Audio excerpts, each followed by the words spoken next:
tá? Bom, gente, então, sempre que assim, a gente tem a oportunidade de falar, né, de estar aqui na frente, a gente tem buscado sempre trazer algo de Allan Kardec, né? É muito importante que nós possamos estudar, ler, refletir Kardec, porque essa base, né, como tudo na vida, ela precisa estar muito consolidada para que a gente possa crescer. A gente sabe que outras leituras são importantes e são talvez mais gostosas, né, como um romance, enfim.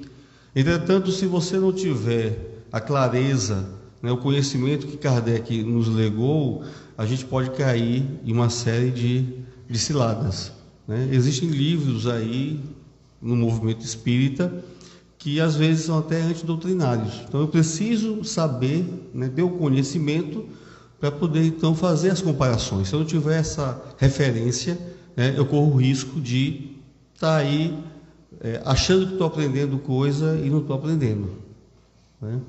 Pode ter fake news também aí no meio dos livros que rolam, tá?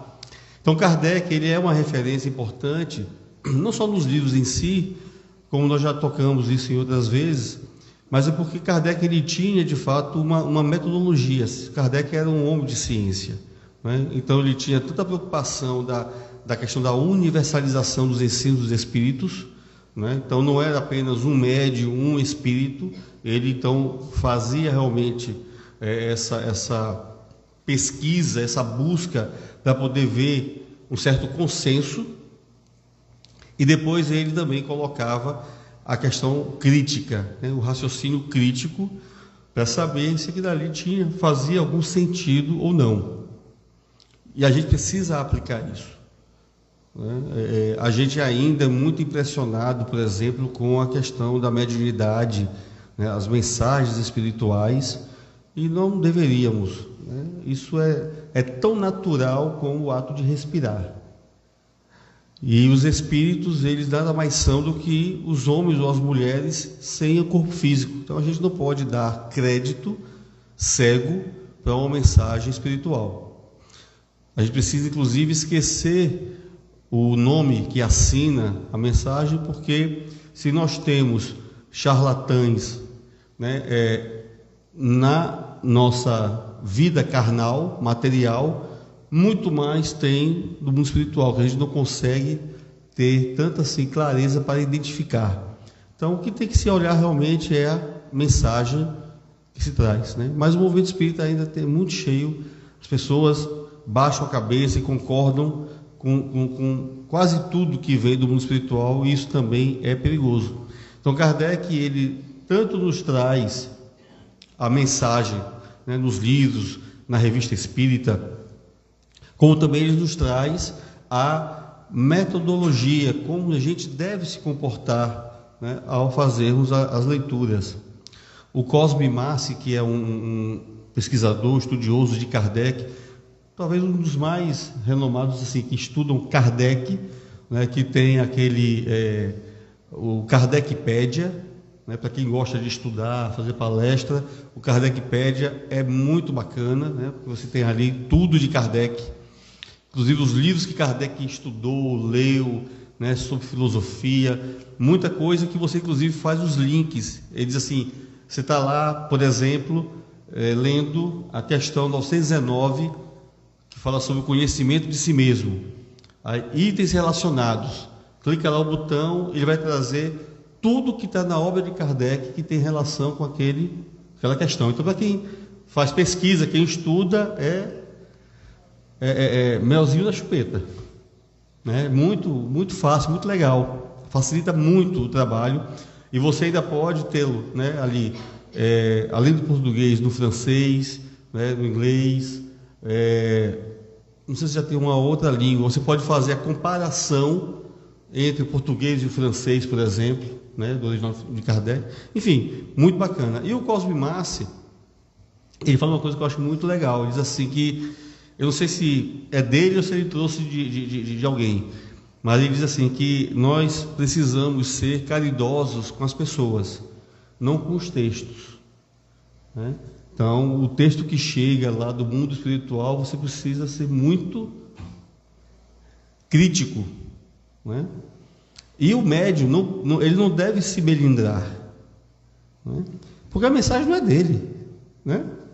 Então, por que você vai bater no carteiro se alguém te mandou uma carta te xingando? O carteiro é só um meio para chegar até você a carta, né?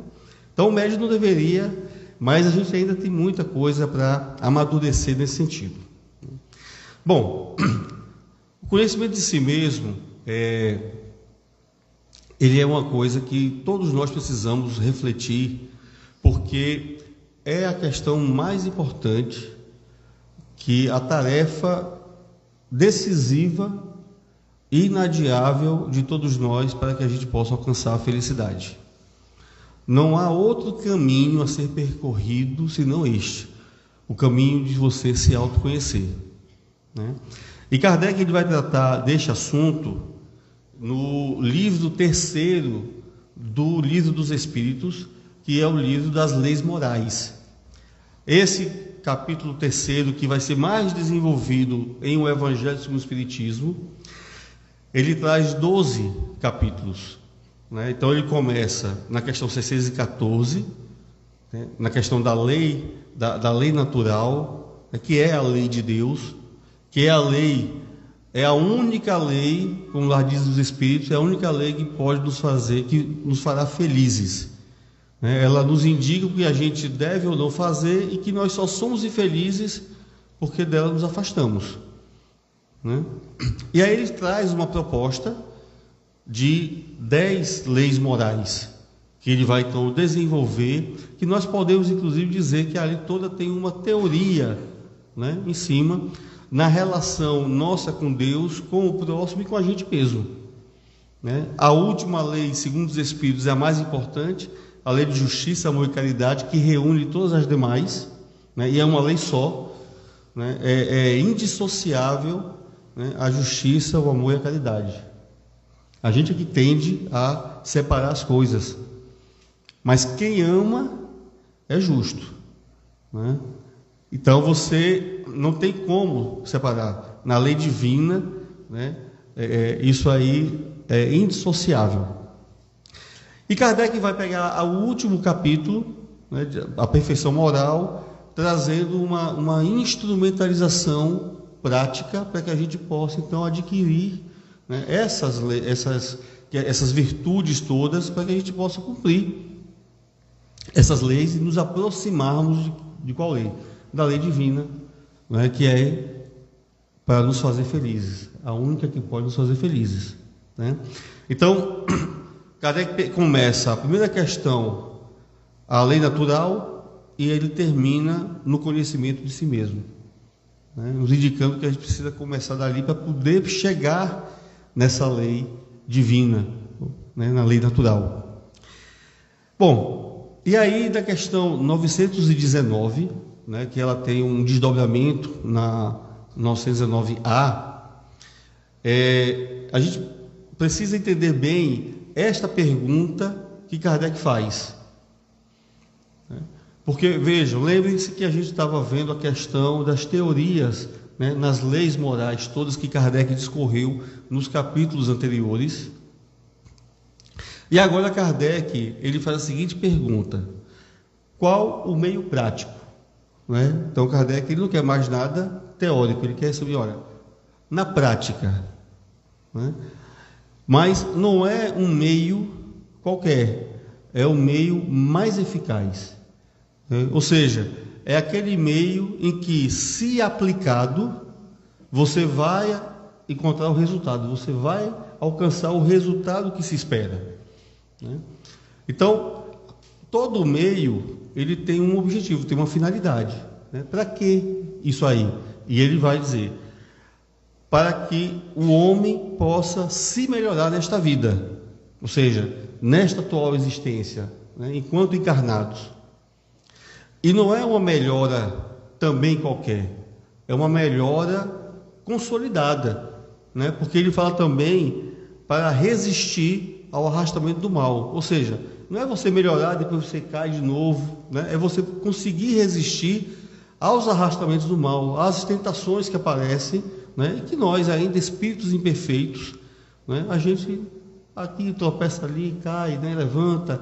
Então, a proposta de Kardec aqui é saber o que é que a gente pode fazer realmente, qual é esse meio prático, para a gente alcançar esse objetivo da gente se melhorar e a gente permanecer no bem, né? Sem ter aquelas quedas mais constantes que nós temos. Bom, a resposta dos espíritos parece querer, assim, é como se parece que os espíritos não tivessem resposta para aquilo que Kardec perguntou, né? Porque ele queria saber qual é o meio prático. E aí eles respondem: um sábio da antiguidade vos disse, conhece-te a ti mesmo. Né? Bom, é bom a gente aqui também fazer um parênteses, que essa frase, muitas pessoas atribuem ela a Sócrates, né? Mas essa frase é anterior a Sócrates, né? Ele usou essa frase, ele trabalhou essa questão dessa frase, né? Ele realmente como que tivesse se apropriado, entre aspas, dela, né? Vivenciou isso, mas a frase não é de Sócrates.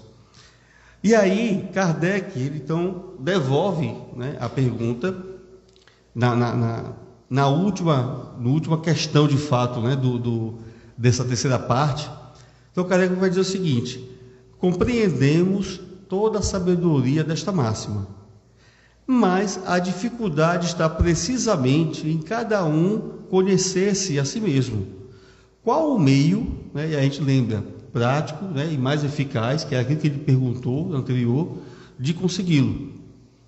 Então, a gente já sabe que é a questão do conhecer-se a si mesmo, mas o que é que a gente deve fazer para a gente se conhecer, né?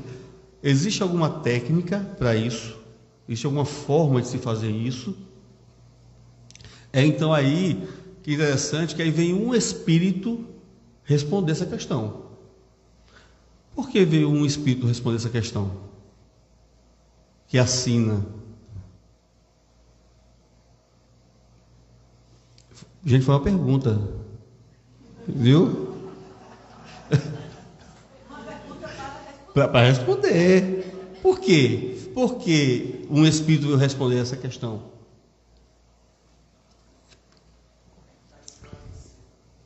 Esclarecer?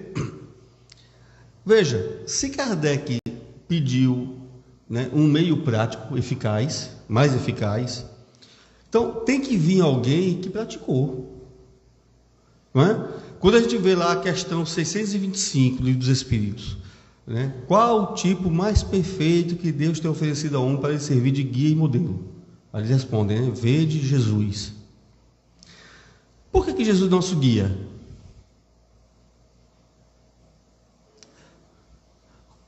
Quando a gente contrata e vai fazer uma trilha, né, a gente contrata um guia. É uma pessoa que conhece ou não conhece o caminho que a gente vai percorrer? Já conhece, né? Eu não vou contratar um cara que vai fazer a primeira vez a trilha como eu e a gente se perder junto, né? Assim, aumentar a probabilidade. Então, Jesus é o nosso guia porque ele já percorreu esse caminho, ele sabe o caminho, né? Da mesma forma aqui, então, o espírito que vai responder, né, ele entendeu o chamado e disse: ó, estou aqui, vou te responder, porque foi algo que eu pratiquei encarnado. É também importante, né? Porque aí o cara, você agora está com essa teoria, não, foi uma prática. E o espírito que responde, ele é Santo Agostinho, né? Santo Agostinho, ele vai nos dar todo o bizu do que a gente precisa fazer para a gente se conhecer, para a gente se melhorar efetivamente e a gente ser feliz. Não é bacana isso? É ótimo, né? Mas evidentemente que isso exige algumas coisas. Isso exige, na minha concepção, duas coisas assim fundamentais: disciplina e coragem, né? Para fazer o que ele vai aqui nos orientar. E aí é o seguinte, essa resposta, ela é um pouquinho longa, tá? Aí eu fiquei pensando, né, em extrair trechos para a gente poder aqui conversar. Mas eu acho a resposta tão formidável que eu acho um crime a gente tirar, mutilar, né? Então a gente vai trazer toda, se der tempo, ótimo, se não der tempo, a gente faz conforme combinamos das outras vezes, de se ler em casa, de reler, de estudar, de refletir, que isso é muito importante, né? Então ele começa assim, Santo Agostinho: fazei o que eu fazia quando vivi na terra. Ao fim do dia, interrogava minha consciência, passava em revista o que havia feito e perguntava a mim mesmo se não faltara a algum dever, se ninguém tivera motivo para se queixar de mim, né? Aqui é importante a gente verificar o seguinte: primeiro, ele fazia isso todo dia, né? Não era 31 de dezembro de cada ano, né?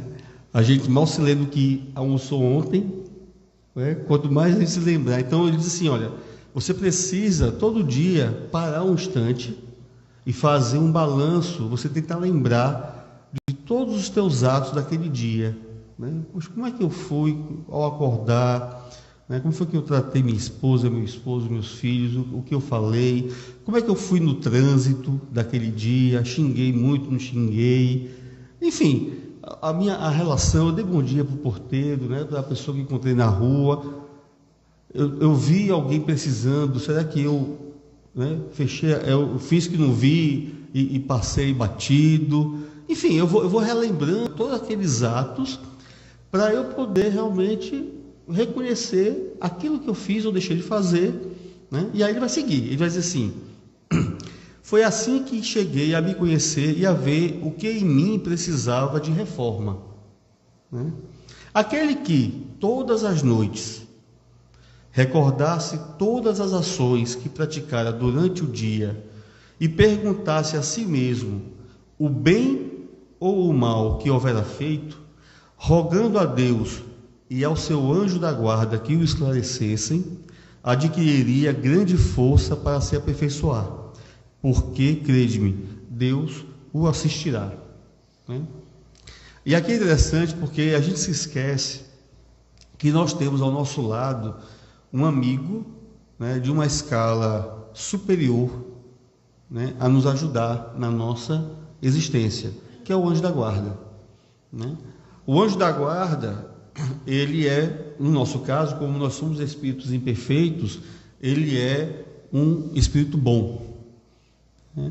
E aqui é importante, esse bom, ele não está aqui como adjetivo, tá? Ele está aqui como substantivo, né? O espírito bom, isso é o nome.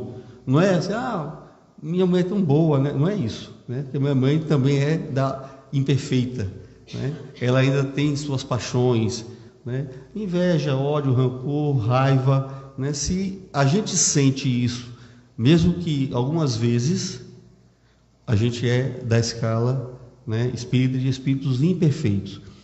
Então imagina assim, o meu anjo da guarda, já pensou se o anjo da guarda for também invejoso como eu sou, né, rancoroso, enfim, se ele tiver as mesmas paixões que eu tenho, ele não vai me ajudar muito. Então ele é um espírito que já passou dessas questões, né? Ele ainda não é um espírito puro, mas é como lá diz: nós espíritos imperfeitos, nós temos ainda provas e expiações, né? Os espíritos bons, eles não têm mais expiações, eles têm as provas. E o espírito puro já não está mais precisando das provas, né? Uma outra questão também importante que Santo Agostinho fala aqui, ele diz assim: se ninguém tiver motivo para se queixar de mim, né? Porque às vezes a pessoa pode se queixar de mim porque ela é dela, ela gosta de se queixar mesmo, mas se eu não dei motivo, eu estou com minha consciência tranquila, mas saber se eu dei ou não motivo para ela se queixar de mim.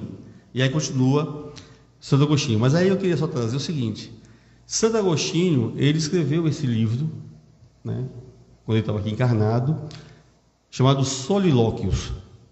Você sabe o que significa solilóquios? Não?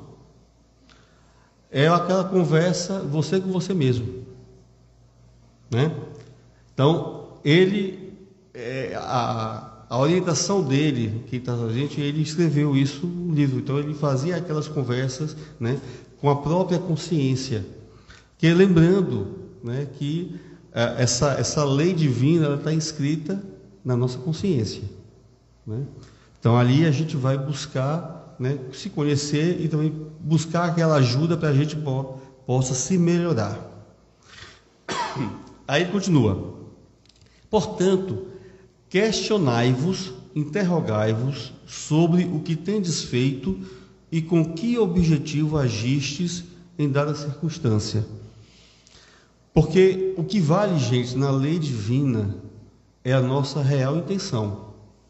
Não é o ato em si, mas é aquilo que nos move para fazer tal coisa, né? Porque às vezes eu posso fazer algo que é à vista das pessoas, né, encarnadas, que não conhecem o meu coração, não conseguem perceber o que está por dentro de mim, acham uma coisa muito bacana, mas a minha intenção ela pode ser completamente desvirtuada, embora pareça ser uma coisa boa, né?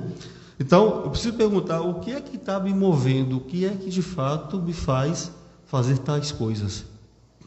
Se fizestes alguma coisa que censuraríeis, se feita por outrem, se praticastes alguma ação que não ousaríeis confessar, né? Normalmente é isso mesmo, assim. Se eu faço algo que eu não posso falar para os outros, normalmente é uma coisa que a gente não deveria fazer, né? E aí, eles assim: perguntai ainda isto, se aprovesse a Deus chamar-me neste momento, né? Ou seja, desencarnar, teria que temer o olhar de alguém ao entrar de novo no mundo dos espíritos, onde nada é oculto, né? Será que eu consigo olhar frente a frente, sem nenhum tipo de vergonha, né, todas as pessoas? Vejo como é importante a gente não conseguir ler o pensamento dos outros ainda, né, encarnado. É uma providência divina, ia ser uma coisa terrível, né? Ia ser terrível.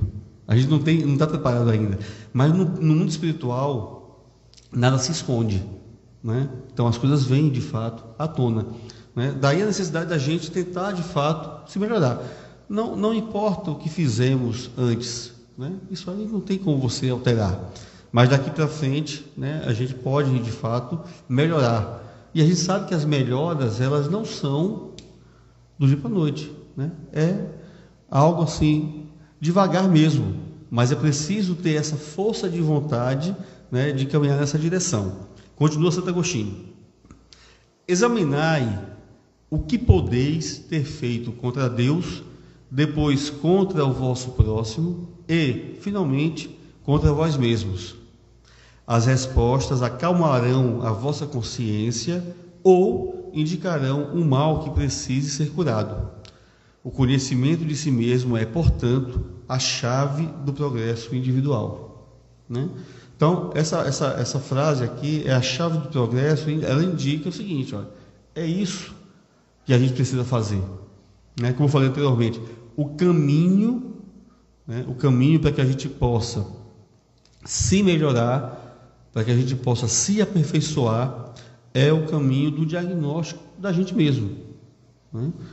Sempre a gente precisa de um diagnóstico para que a gente possa então indicar o remédio mais indicado, né? A gente precisa buscar as causas cada vez mais profundas para que a gente erradique, né, aquele problema que está na gente, né?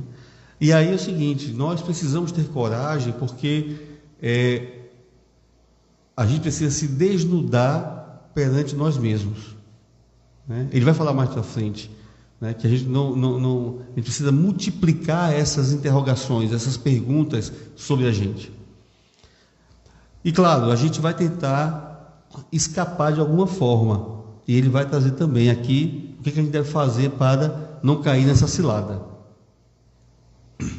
Aqui tem uma coisa também interessante, importante: acalmarão, né, a vossa consciência ou não, né? Depende do que a gente fez, de fato, a intenção.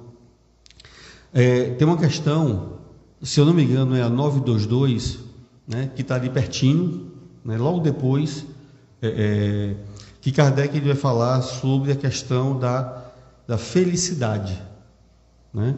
Então ele vai perguntar o seguinte: existe algo que a gente possa considerar para a humanidade, para todo mundo, que seja, digamos assim, o conjunto da felicidade?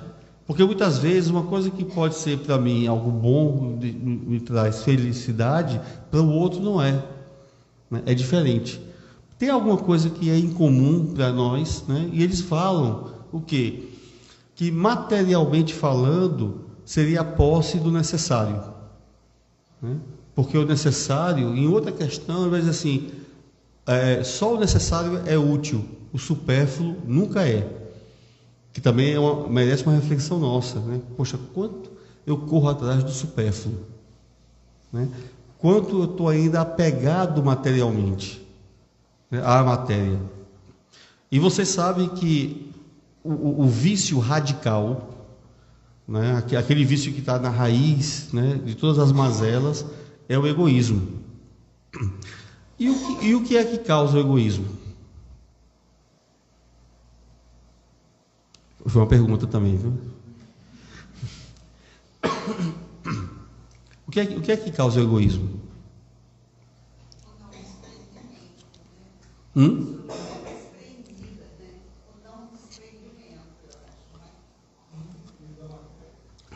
Exatamente, né? O apego à matéria é que nos faz egoístas, né? O egoísmo tem tudo está sempre relacionado com a questão material. Então isso indica que a gente precisa aprender a se desprender das coisas, né? Para poder deixar de ser ou diminuir o egoísmo e diminuir todo o resto, né? Então eles vão dizer que a felicidade, materialmente falando, é a posse do necessário, né? E moralmente falando, é a consciência tranquila e a fé no futuro. É isso que traz a felicidade. Tem um documentário, eu acho que eu já comentei aqui certa vez, chama-se Happy, né? Quem não assistiu, assista. É muito interessante, né? E lá ele vai ter uma pesquisa. Um cara fala de uma pesquisa, né, que diz assim, ele diz assim: se a pessoa me diz que dinheiro não traz felicidade, eu peço para conversar com alguém que mora embaixo da ponte, né, na rua. Se a pessoa me diz que dinheiro traz felicidade, eu peço para conversar com Bill Gates. E a pesquisa indicou o seguinte, que quando você ganha um dinheiro que te traz a dignidade de você sair da rua, de você morar, né, ter um lar, você poder ter saúde, enfim, o básico, o necessário, aquilo dá uma felicidade impressionante. Entretanto, você sair desse patamar e ganhar bilhões, não muda nada, né? Então, vem muito ao encontro do que os Espíritos dizem em relação à posse do necessário, né? Então, é bacana. Bom, então, o autoconhecimento, ele é a chave do progresso. Por isso que, para mim, a questão mais importante do Livro dos Espíritos, da doutrina espírita, é essa questão. Porque é essa que vai fazer com que a gente, de fato, se modifique. Porque, vejam, a gente, nas redes sociais, né, todo esse movimento é um movimento que nos faz aproximar do mundo espiritual, né? A gente começa... que eu não consigo ler a mente de ninguém, ninguém consegue ler, mas nas redes sociais a gente vai soltando as coisas, né? A gente vai se mostrando quem a gente é, o que a gente curte, né, tal. Então a gente vai soltando devagarzinho, às vezes de forma inconsciente, a gente vai se mostrando quem nós somos verdadeiramente. Vocês lembram que no WhatsApp, até pouco tempo atrás, você não conseguia deletar uma mensagem enviada, né? De vez em quando um amigo espírita mandava, né, assim, um vídeo aqueles proibidos para menores de 80 anos, né? Ele errava o endereço, aí caía no grupo espírita. Normalmente ele saía do grupo, envergonhado, né? Então, se nós fizéssemos tivéssemos um compromisso com a gente mesmo, de não repassar coisas que pudessem ofender, seja piadas, né? Enfim, esses vídeos, a gente não correria o risco de se equivocar, concorda? Né? Então, a gente vai se mostrando, né? Pouco a pouco, e aí a gente vai experimentando esse desnudar, né? Daquilo que nada se oculta no mundo espiritual. Bom, vamos lá. Aí, olha o que Santo Agostinho diz. Ele já vem com uma objeção, né, que fariam. Mas direis, como pode alguém julgar-se a si mesmo? Não está aí a ilusão do amor próprio, né, que atenua as faltas e as torna desculpáveis, né? Aquela velha questão da gente racionalizar, né? A gente fala coisa, mas não, tá, tudo bem. Eu gritei com meu filho, mas também o que ele fez, né? Eu repeti 10 vezes, então não é possível. Aí eu começo já a tentar dar uma desculpa para justificar o meu erro, né? Aí ele diz assim, por exemplo, o avarento se considera simplesmente econômico e previdente, né? O orgulhoso acredita ter apenas dignidade, né? Aí ele fala, tudo isso é muito certo, mas tendes um meio de controle que não vos pode enganar. Quando estiverdes indecisos sobre o valor de uma de vossas ações, perguntai como a qualificaríeis se praticada por outra pessoa, né? Você reflete então para o outro. Se a censurais nos outros, né, aquelas ações, ela não poderia ser mais legítima caso fosseis o seu autor, porque Deus não usa de duas medidas na aplicação de sua justiça, né?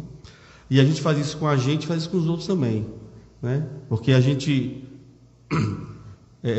fala muito, né, do governo tal, aí isso que, corrupção tal, aí quando um outro que você, né, assim, gosta mais faz, opa, amiga, obrigado. Aí você já não vê muita, assim, não é muito grave o que o outro, né? Mas o outro é gravíssimo. Enfim, então a gente não tem um senso de verdade, né? Até tem uma frase, nós tivemos falando de Sócrates, aí você teve o Platão, né, como discípulo de Sócrates, e Aristóteles, discípulo de Platão. E Platão discordava em muitas questões, né? Aristóteles discordava em muitas questões de Platão, né? E o pessoal, poxa, criticava, né? Dizia, poxa, aí Aristóteles disse assim, olha, eu sou amigo de Platão, mas eu sou mais amigo da verdade do que de Platão, né? A gente deveria ser assim também, ser amigo da verdade, independentemente de quem seja, né? É difícil isso, mas, né? Porque nós temos as nossas panelinhas, a gente faz os nossos jeitos. Bom, então não há dois pesos e duas medidas na justiça divina, né? Na nossa tem, mas na de Deus não. Então, se eu me pego nessa situação, eu jogo para o outro e assim, e aí? Um outro fazendo isso, né? Eu vou concordar ou não?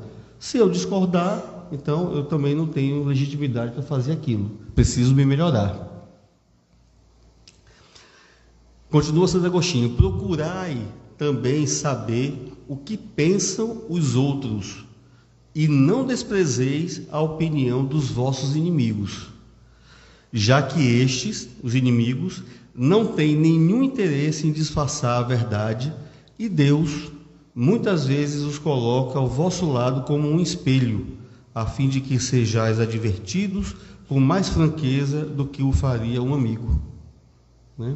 Então você faz aqui uma palestra, né? Raramente alguém chega assim, Paulo, olha, eu acho que você deveria melhorar naquilo outro, né? Você falou tal coisa, todo mundo bate nas costas, assim, parabéns, tal, mas não ajuda muito. Ajuda melhor se fazer algumas colocações, né? Porque a gente deve estar aberto para isso. Eu não sou um orador, né? Eu sou alguém que gosta de compartilhar ideias, informações, né? A doutrina espírita, né? O Evangelho de Jesus, que todos nós somos aprendizes. Então a gente está na caminhada de aprendizado. Não existe mestre, né, que vem para cá, do lado de cá. Vem alguém, porque tem que ter alguém para poder falar, né? Então, eu me lembro, quando eu li isso aqui, eu me lembrei de uma palestra. Vocês sabem quem é Amir Klink? O chamado navegador solitário, né? Um brasileiro que ele fazia percursos, viagens, né? Assim, sozinhos, né? Coisas. E eu no ano de 98, eu assisti a uma palestra do Amir Klink. Era, na verdade, algo para falar sobre planejamento da empresa que eu trabalhava. E aí ele contava o seguinte, que sempre que ele estava com um novo projeto, ele se encontrava tinha um argentino chamado Cláudio, né, que perguntava a ele se tinha um novo projeto e qual era o trajeto. E ele dizia que esse argentino, ele sabia assim, tudo na cabeça, todas as tragédias, quantidade de mortes, né, que tinha, naufrágios, enfim, naquele percurso. Aí ele dizia assim, pensa num argentino chato. Mas ele era muito importante porque, como o Amir Klink falando, né, não queria fazer parte das estatísticas do argentino, eu me sentava novamente com a equipe para a gente replanejar, para a gente verificar tudo direitinho, né? Então, ele era um incentivador para que pudessem ter um cuidado, um zelo maior, né, do projeto que faziam. Então, aquele argentino ajudava, mesmo sendo chato, mas ajudava mais o Amir Klink do que as outras pessoas, né? Então, ao invés da gente reclamar, né, de certas pessoas que estão na nossa vida, e todos nós temos essa, e de repente nós somos essa pessoa, né, de outras, né, a gente precisa aproveitar. É como no meio empresarial. Aquele cliente que dá um feedback, né, que faz a colocação, você precisa aproveitar aquilo ali.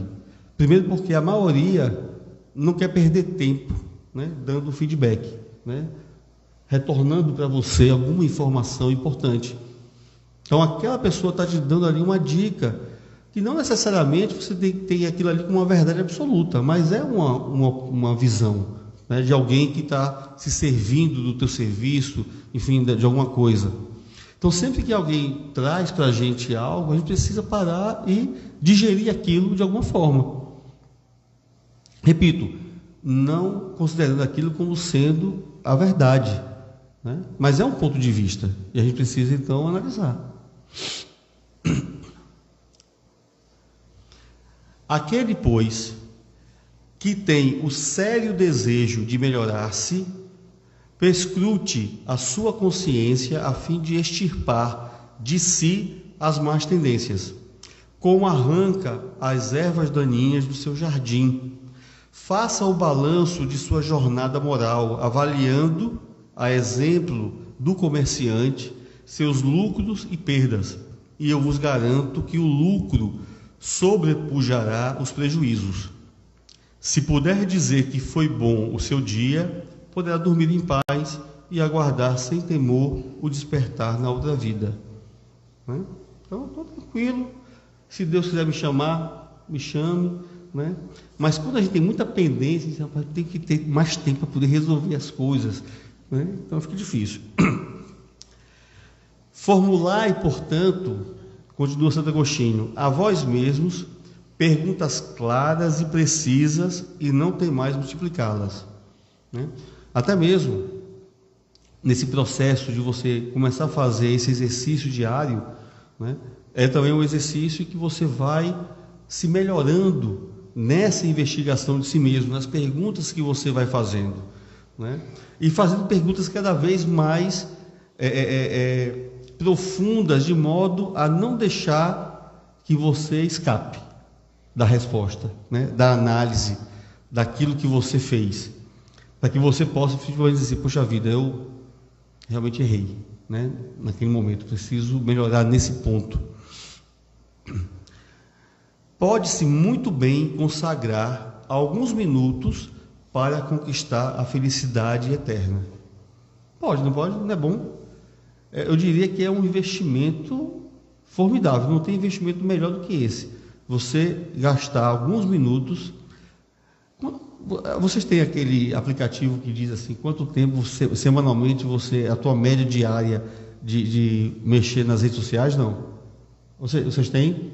Tem um aplicativo que ele mede, aí ele diz assim, ó, a tua média foi de 4 horas, não sei o que e tal. Tem aplicativo que diz aí. É um indicador importante. Então ele fala aqui, ó, alguns minutos por dia você faz esse balanço, né, para que você possa se melhorar e conquistar a felicidade eterna. Não trabalhais, e veja só, não trabalhais todos os dias com vistas a juntar haveres que vos garantam repouso na velhice. A gente não tem essa questão de, poxa, eu vou me aposentar. Eu só acho um erro grave, na minha concepção, as pessoas que acham que só devem começar a viver na aposentadoria, né? E aí o pessoal diz assim, a melhor idade. Por que melhor idade? Não é? Por que melhor idade? Qual é a melhor idade? É a nossa idade, é a idade que eu estou, é a que eu tenho. Aliás, a idade de amanhã e a que passou eu já não tenho mais, eu não tenho isso aí. Quem disse que eu vou me aposentar? Né? Quem disse que eu faria uma nova palestra aqui no Verde Carvalho? Então, eu não posso dizer nada disso, né? E aí, essa questão da melhor idade, eu penso o seguinte, a gente é tão desrespeitoso com os idosos ainda, que aí a gente inventa essas coisas para poder tentar só dar uma minoradazinha nas coisas, né? É como você falar, por exemplo, a minha secretária, né? É a minha empregada doméstica, e eu digo que ela é secretária. Eu acho até que isso pode dar problema, se tiver algum advogado aqui, né? Que você pode estar desviando de função, né? Ela é empregada doméstica, só que a gente trata tão mal que se tornou pejorativo, né?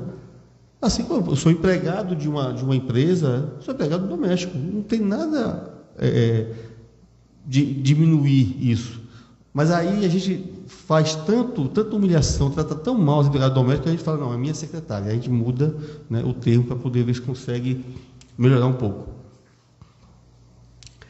Então, diz assim, esse repouso não é o objeto de todos os vossos desejos, o fim que vos faz suportar fadigas e privações passageiras?